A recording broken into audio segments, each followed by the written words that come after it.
Hello everyone and welcome back to where we sometimes talk about thrillers on Thursdays. And I know it's not Thursday, but I thought I would upload this video on Halloween since we're talking about all things horror books and movies. The background is looking a little bit different because I'm currently traveling for work. I'm in New Jersey. I'm in a hotel room. I specifically brought that light. That's what's normally shining on my candelabra in my background. I brought it because I wanted to try and make the hotel room look spooky for Halloween, but it's not. It's just making it kind of look more modern, which is not what I was going for, but I did try. I will have timestamps below for all of the books and movies I'm going to be reviewing, kind of rapid fire, no spoilers for everything. I also did just want to mention that similar to the background, I've been traveling just an insane amount in 2022, so I've not had very much time to film, and I'm about to be traveling again. So for that trip, I'm gonna be gone for a couple weeks. I'm gonna be going to Ecuador, which I'm incredibly excited for. So since I won't be filming, if you do want to track and, see that trip, I'll have my Instagram link down below. And also I'll have a comment down below kind of asking you all the type of video you maybe want to see on that trip. So I'll have that as a pinned comment.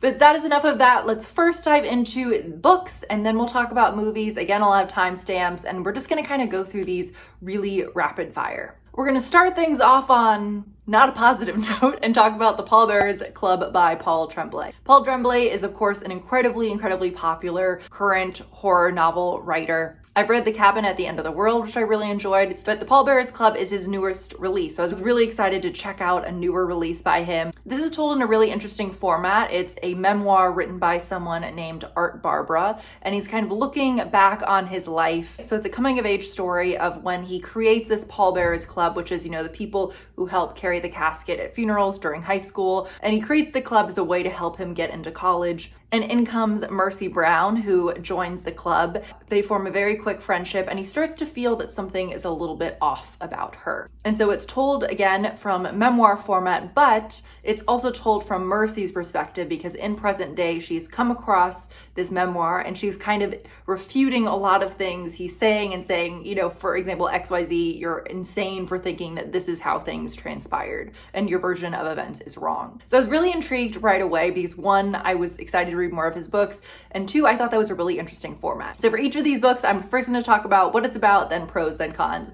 So first for pros, really random, this is only going to be relevant for myself and those of you who fall into this small population, but there's a lot about having scoliosis, and I also wore a back brace all through puberty, which really sucked. And so I was glad to see some scoliosis representation. But on to some more realistic pros, I do enjoy his writing style, and this is a memoir that I will still think about for a while. Without giving anything away, it's just a pretty sad book in general. The overall experience reading it is pretty depressing, and it is a unique character that I don't feel that I've ever met a character like Art Barbara in another book or another movie, and I don't think that I will again. So it was a really unique experience. But that is where my pros for this book unfortunately end, because my experience reading this was really not positive. It was a struggle, such an intense struggle to get through this. And I'm happy with a slower paced book. I'm happy to read a depressing book. So it's really hard for me to articulate why, but just the experience reading this was very unpleasant. This most simple way I can think to describe it is this is a memoir about Art Barbara. I was not and am not interested in Art Barbara. Do I feel bad for him and his health issues and all of those things? Yes, but I just did not find him as a person a very interesting character. So this made that overall in turn not a very interesting book to read. On top of that, and I know I'm going on a little bit of a rant right now, what you're wondering throughout the book is whether or not Art is an unreliable narrator, and you're wondering whether or not there is something spooky, let's just say, about Mercy Brown. And so from about, I would say 20% of the way into the book, I had a pretty firm stance on whether it was one way or the other, and that never wavered. So I was never questioning things, if that makes sense, and it made the ending not a surprise at all. So that's all I'll say on that without giving anything away. But so in the end, I would give the Pallbearers Club 2 out of 5 creepy candles. Next, we have a good one to read for Halloween, and that is the Hacienda by Isabel Canas. I read this one a while back, and this is about Beatriz. Her father has just been executed, her home's been destroyed, but a very handsome man named Don Rodolfo proposes, and even though she knows his wife has died, she moves to his very remote, kind of mysterious estate in Mexico. I don't know why I said in Mexico in the end. The whole book takes place in Mexico. Also, I do apologize. I just noticed the flashing on my face. That's because I have to have the TV on in order to have some light on my face. So apologies. I think that if you're looking for a new book, a newer release to read for Halloween, this is perfect. For those of you who watched my tattoo video, which was my last video I posted, as a little hint to what I get, I love gothic horror. It's my favorite genre, so this was just right up my alley. I was never necessarily scared, but I did think that there were a lot of eerie, really interesting moments with the imagery that was created within this really desolate mansion. As for cons, I feel the way about this as I do about a horror movie I'm going to talk about a little bit later on, which was my experience reading this was incredibly positive. I flew through it. It was very engaging, but afterwards it was not the most memorable horror novel for me. And I think a testament to that is the fact that I read this a few months ago and I can't think of much to say about it. I remember reading it, enjoying it at the time, but it's not by any means a new favorite. It just didn't leave a very lasting impression. So I would give the Hacienda 3.5 out of 5 creepy candles. Now, I've talked about a couple new releases and I'm going to talk about another one next, so we'll kind of switch it up and I'm going to talk about a book that came out in 1959 that I finally read, and that is Psycho by Robert Bloch. I don't know, should I even give a summary about Psycho? I assume you all know, but it's about Mary Crane. She steals a bunch of money from her boss and kind of goes on the run, and it's raining outside. She can't see. She's getting really tired. So she stays, of course, at this very creepy motel where she meets Norman Bates. I'm sure you all know what happens next. I should say first, and I feel like an idiot saying this because I review horror novels and movies on this channel, I did not realize until maybe a year ago that Psycho was based on a book. I had no idea. Please let me know down below if you all are the same on that. But if you need an incredibly quick read to get you in the mood for Halloween, this I think is perfect. I read this book, flew through it. It's a very, as I said, fast read. Then I rewatched the movie because I had not seen it, and I think at least 15, 20 years. And so that was such a fun experience. I also have to say, considering this was written in 1959, I loved the way the female characters are written.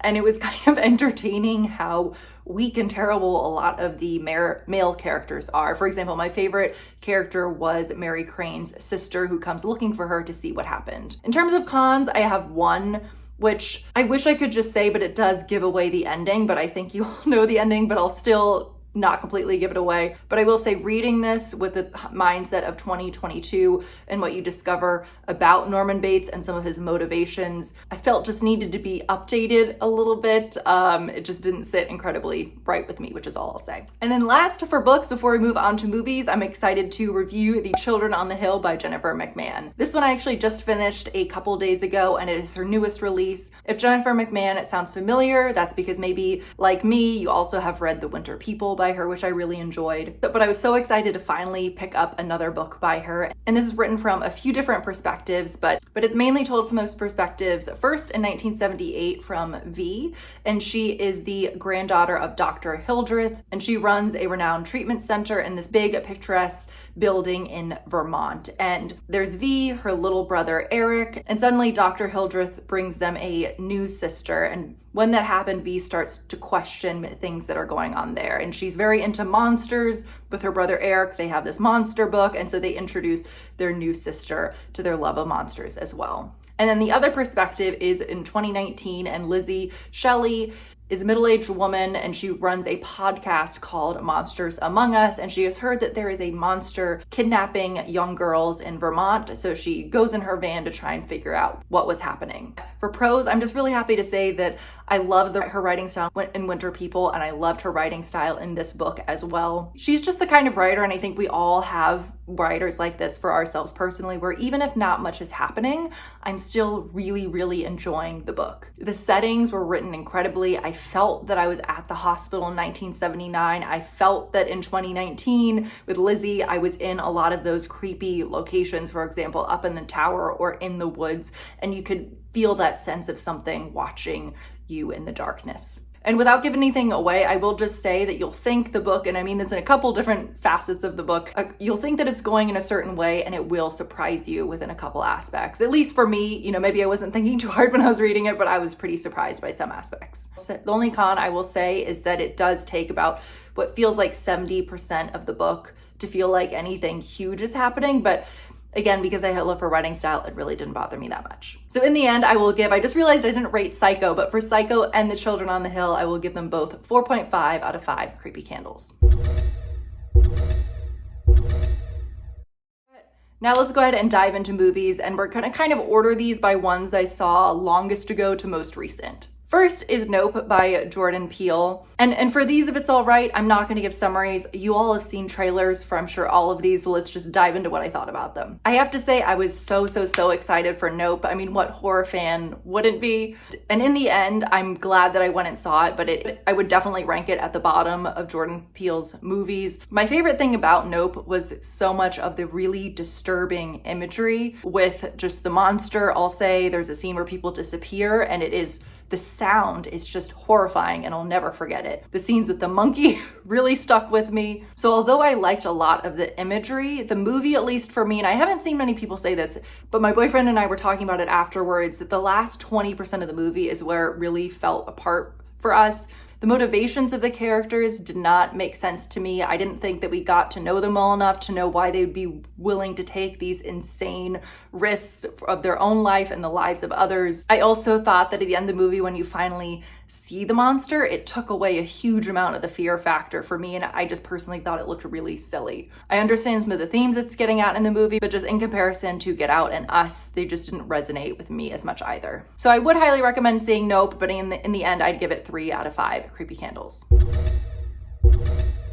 Then we have The Black Phone, which was a horror movie that I think horror fans were really excited about when it initially came out. Ever since then, when I've seen people making, their favorite horror movie lists of 2022, it feels like a lot of people have forgotten about it, and that was kind of my experience as well, which is I thought that the acting of the children in the movie was incredible. Ethan Hawke was great. I thought there was actually a lot of great humor as well. I don't have anything negative to say about this movie, but this is the one I was talking about or referring to when I was reviewing the Hacienda, which is, I'm glad I watched or read it. It was a great experience. I think it's good, but The Black Phone just did not leave a lasting impression on me. In the end, which just feels weird to say, to me, it was a really forgettable horror movie. There just weren't a lot of standout elements that I think are gonna make me want to rewatch this down the road. And in the end, I keep saying that, I'll give The Black Phone 3 out of 5 creepy candles.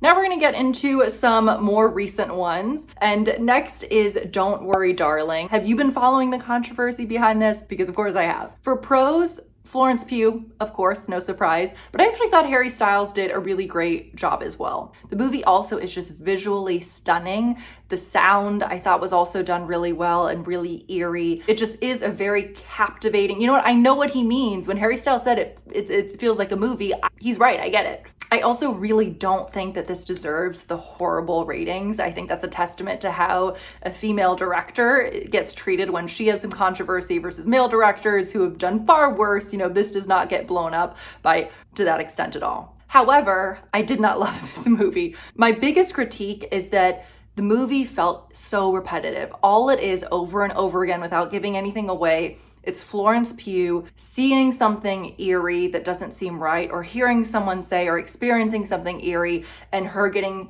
freaked out and having some weird imagery happen. That happens, no exaggeration, 15 times. It's over and over and over again. And you can tell the aim is they're trying to build up the suspense of the twist for what is really going on in this community. And then when you finally get to the twist, without giving anything away, anyone who's read any thrillers or watched any thriller movies or horror movies, you will guess at least 75% of the twist. I think it'd be hard to guess 100% of what it is, but you'll be able to guess about 75% of it. So it's by no means a satisfying payoff. I read that in the original script, and again, won't give anything away. So in this movie, it's you're waiting for Florence Pugh to finally figure out what's going on. I read in the original script, which you can read online, I still want to.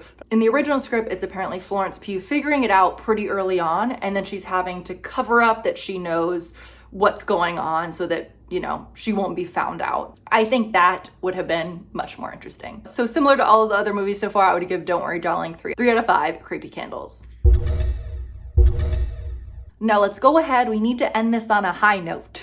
So I've been saving this movie for last, and that is Barbarian. I'm sad it's no longer in theaters for those of you who didn't get a chance to see it in theaters, because this was such an incredibly fun experience to watch with an audience. We were all screaming at the same times, we were laughing at the same times, we were kind of like taken aback at the same times. It's just a movie that will stick with you for both how scary and freaky it is and how out there and weird and just hilarious it is. It was just a really, really unique experience. I thought they did an incredible job of building up the tension of what Tess and what's the guy who's in the house? I forget his name. Is it Kyle? Keith? I think it's Keith. You do feel this really, really, really intense sense of dread about Tess and Keith. You both really feel, at least I did, that either could die at any moment. The humor was also, you know, the measuring tape scene, I'll just say, hilarious. And I thought it went on for a long time, but in a really good way. And it's just, this will be so rewatchable. I don't really have many negatives to say about this. The only thing I'll say is that the end gets so campy to the point where I don't know if the ending was supposed to be funny or scary, you know, some of the